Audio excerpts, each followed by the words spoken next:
আসসালামু আলাইকুম, ওয়েলকাম করছি রিয়াসাদ আজিম। ভিন্ন ধর্ম মতাদর্শের যারা শুনছেন সবার প্রতি আন্তরিক কৃতজ্ঞতা। এই আলোচনাটা আসলে করতেই হতো। এই আলোচনাটা আমি গতকাল থেকেই ভাবছিলাম যে করব। নানাভাবে যখন প্রিপারেশন নিচ্ছিলাম, একটার পর একটা উপমা, একটার পর একটা ভাবনা চিন্তা মাথার মধ্যে গেঁথে যাচ্ছিল। আমি কনফিউজড হয়ে যাচ্ছিলাম।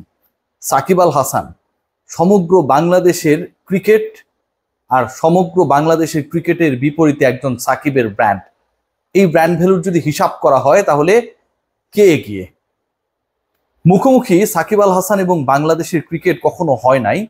তবে গতকাল যখন একই সময়ে সাকিবের গ্লোবাল সুপার লিগের খেলা চলছিল এবং বাংলাদেশ শ্রীলঙ্কার মুখোমুখি হয়েছিল পাল্লে কেলেতে, সেই সময়টায় একটা ব্যাপার, আপনি মানুন আর না মানুন, পুরো দেশের ক্রিকেটের উপরে সাকিবের একক, সাকিবের ব্যক্তি সত্তার ব্র্যান্ড ভ্যালু যে অনেক বেশি, সেটা নিয়ে কোনো সন্দেহ নেই, থাকে না।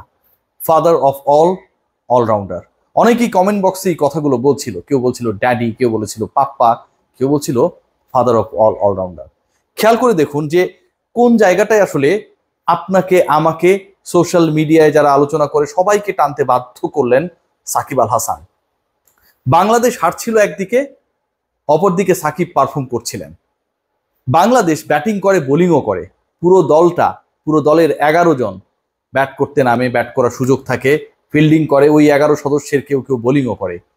পুরো এই যে রোল ব্যাটিং বোলিংয়ে, সব জায়গায় যখন জিরো পায় আপনার আমার প্রিয় দেশ, সাকিব তখন ব্যাট হাতে 37 বলে 58 করেন। সাকিব তখন 77 রানে 5 উইকেট পড়ে যাওয়া তার দলকে উদ্ধার করেন, ত্রাতা হন, সর্বোচ্চ রান করেন, নট আউট থাকেন, প্রথম বলে রিভার্স সুইপ পারেন, তার বিরুদ্ধে রিভিউ নিয়ে সফল হতে পারে না প্রতিপক্ষ। যখন বাংলাদেশ বল হাতে পাওয়ার প্লেতে 83 রান দিয়ে দেয়, তখন সাকিব আল হাসান বল হাতে প্রথম ওভারটা নেন মেডেন। টি-20তে রেয়ার যে কেসটা রয়েছে বোলিং ডিপার্টমেন্টের বা বোলারদের, সেটা হচ্ছে মেডেন ওভার পাওয়া। মেডেন পান, সাথে 2টা উইকেট, প্রথম বলেই উইকেটটাও পান সেই রিভার্স সুইপ স্টাইলে। তৃতীয় বলে আরো একটা উইকেট, শেষ পর্যন্ত 13 রানে 4 উইকেট। গ্লোবাল সুপার লিগে সাকিব আল হাসানের পদার্পণটা কি অসাধারণভাবে হলো। সাকিব আল হাসান, খেয়াল করে দেখবেন, এই যে ঘটনাটা ঘটালেন, অসাধারণ অবিশ্বাস্য ঘটনা ঘটালেন, বাংলাদেশের কেউ সেই চিন্তা করতেও পারে না। বাংলাদেশের যারা এই চিন্তাটা করার চেষ্টা করেন, 38 বছরের সাকিব আল হাসানকে টেক্কা দেওয়ার চিন্তা করেন, তারা ভেবেই নেন তারা পারবেন না। কত উপরে সাকিব আল হাসান! সাকিব আল হাসান নিজের স্ট্যান্ডার্ডকে, নিজের প্রতিজ্ঞাকে, নিজের খেলার ধ্যান জ্ঞানকে কোথায় নিয়ে গেছে, তার ধারে কাছেও নিয়ে আমাদের পুরো ক্রিকেট কাঠামো। কোনো প্র্যাকটিসের মধ্যে না থাকা, কোনো ধরনের প্রপার প্রোগ্রামের মধ্যে না থাকা, আজকে দুবাই, কালকে আমেরিকা, বিভিন্ন দেশে যিনি ঘুরছেন যাযাবরের মতো, মানসিক অশান্তিতে থাকা একজন ক্রিকেটার গ্লোবাল সুপার লিগের শেষ মুহূর্তে ডাক পেয়েই যেভাবে বাকিদেরকে পথভ্রষ্ট করলেন, অবিশ্বাস্য। অনেকেই মানবেন না সাকিবের কৃতিত্ব, অনেকেই সাকিবের পলিটিক্যাল ইস্যুসগুলোকে নিয়ে আসবেন, অনেকেই বলবেন যে সাকিব আল হাসান এটা করেছে, অন্য দেশের ক্রিকেটারও এরকমটা করে।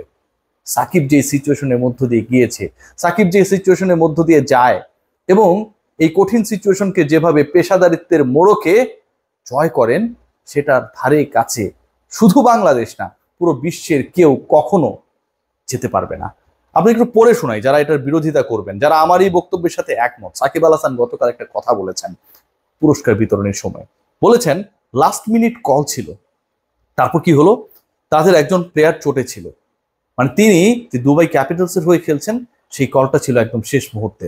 একজন ক্রিকেটার চোটে ছিল এবং ওই চোটের কারণে তার পরিবর্তে আমাকে আসতে হয়েছে। আমি দারুণ গর্বিত দুবাই ক্যাপিটালস দলের অংশ হয়ে।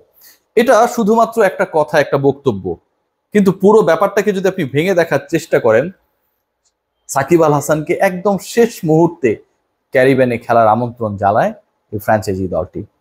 সাকিব আল হাসান এত ব্যস্ততার মধ্যেও এবং এত তাড়াহুড়োর মধ্যেও তার সেই পেশাদারিত্বের জায়গায়, প্রফেশনালিজমের জায়গায় বিন্দু মাত্র ছাড় দেননি।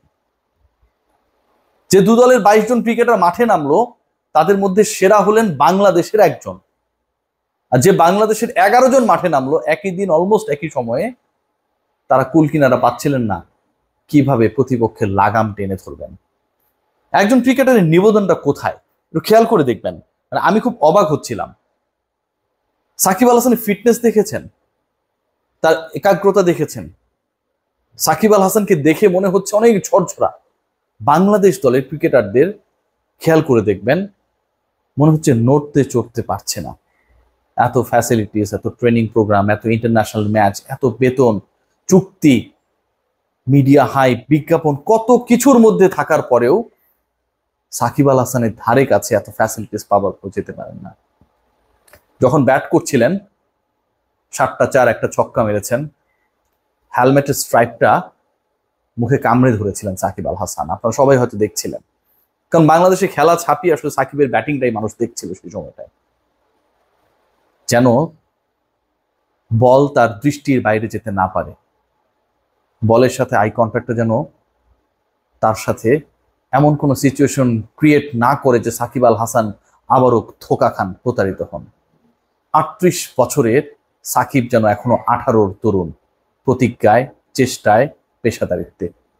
যেভাবে তিনি ওই স্ট্রাইপ আঁকড়ে ধরে ব্যাট করে গেছেন, গত 1-1.5 বছর ধরেই যে চেষ্টাটা চালিয়ে যাচ্ছেন, দুবার বোলিং অ্যাকশন পরীক্ষায় ফেল করা সাকিব যখন তৃতীয়বার পাশ করেন, পাশ করার পর সেই সাকিব যখন পিএসএল এ ব্যাক করেন, শুরুতে যেই সাকিব সফল হন না, সেই সাকিব যখন জিএসএল এ গিয়ে অভিষেক ম্যাচে 13 রানে 4 উইকেট নেন, মেডেন নেন, 1 ওভারে 2 উইকেট নেন, যে সাকিবকে রুলড আউট করে দেওয়া হয় ব্যাটিং ওয়াইজ, সেই সাকিব তার দলের যখন ধস নেমেছিল, মিডল অর্ডার যখন গুড়িয়ে গিয়েছিল, যখন দুবাই ক্যাপিটালস এই ম্যাচটায় পরাজয় রেজিস্টার করবে এরকম একটা আশঙ্কা তৈরি হয়েছিল, ঠিক তখন একলা দাঁড়িয়ে যান। যখন তিনি বাংলাদেশের প্রতিনিধি না হয়েও ভিন্ন একটা দেশের একটা ফ্র্যাঞ্চাইজি দলকে জেতান, সারা পৃথিবীর মানুষ যখন আবারও সাকিব বন্দনা করে, আপনার আমার তাকে নিয়ে ভালো কথা বলা, আপনার আমার তাকে প্রশংসায় ভাসানোর যখন কোনো ভ্যালু থাকে না, পাত্তা থাকে না, ঠিক তখন মাথাটা হেট হয়ে গেলেও ভাবতে ইচ্ছা করে সাকিব আল হাসান একজনই। বাংলার শেষ নবাবকে সবাই বলবে সিরাজউদ্দৌলা, আমি বলি কি, তাকে তো আমরা দেখি নাই। বাংলার শেষ নবাব হচ্ছে সাকিব আল হাসান। তার ওই লর্ডসে মনে আছে সেই বিখ্যাত ছবি, বেঞ্চের মধ্যে বসে থেকে, সেই ছবিটা বাংলাদেশের হয়ে বাংলাদেশের জার্সিতে আরো বেশি আলোকিত হতে পারত। রাজনীতি সাকিব আল হাসানকে কেন্দ্র করে অনেক আলোচনা সমালোচনা হয়েছে। রাজনৈতিক সাকিব আল হাসানের ক্যারেক্টার, রাজনীতিবিদ সাকিব আল হাসানকে আমরা কেউই চাই না, পছন্দ করি না, এবং তার রিপ্লেস এই বাংলাদেশে রয়েছে। সাকিব আল হাসান রাজনীতিবিদ, তার অনেক রিপ্লেসমেন্ট রয়েছে। রাজনীতি যারা করে বা করেছে, বলুন তো 50 জনকে আপনি আমি কি আদর্শ মানতে পেরেছি? হাজার হাজার মানুষ তো পলিটিক্স করে, 50 জনও পাবেন না। তো সাকিব আল হাসানের প্রচুর রিপ্লেসমেন্ট রয়েছে, কিন্তু ক্রিকেটার সাকিব আল হাসানের রিপ্লেসমেন্ট বাংলাদেশ পায়নি। ক্রিকেটার সাকিব আল হাসানের রিপ্লেসমেন্ট বাজি ধরে বলতে পারি পুরো বিশ্ব পায়নি।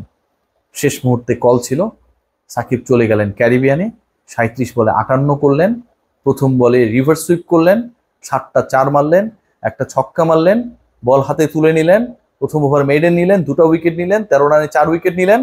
যে কোনো একটা পারফরমেন্স যদি করতেন এই ম্যাচে, তাতেও Shakib man of the match হতে পারতেন। নামটা দেখুন সাকিব আল হাসান, ব্যাটে বলে ফেলকি দেখানোটা এবং বাংলাদেশের ক্রিকেটের থেকে তার ব্র্যান্ডিংটা যে অনেক উপরে, সেটা প্রমাণ করে দেয়া আমার কাছে মনে হয় জরুরি ছিল আরো একবার। সবাই ভালো থাকবেন।